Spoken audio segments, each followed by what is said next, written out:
Ito na yung battery machine namin mga master. Ay nagkakaroon naman ulit ng problema. Kaya nga ang ginawa ko, dahil tumataas ang ampere tapos bumababa naman. Yun ang problema eh. Tapos minsan naman nawawala yung ampere.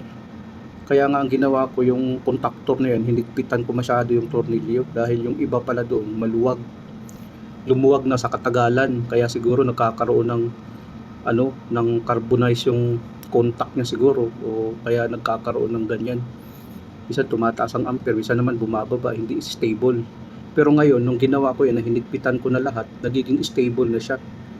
Kung makikita mo, nung kinunan ko na ng ampere bawat isang wire, nagkaka-stable na sa 2.5 or 2.6 ang ampere. Okay na yan. Yun yung sa battery master. Yan na siya, okay na siya. Minsan kasi nagkakaroon na unbalance yung ampere niya, kaya nga umiinit yung motor. Yun pala ang problema.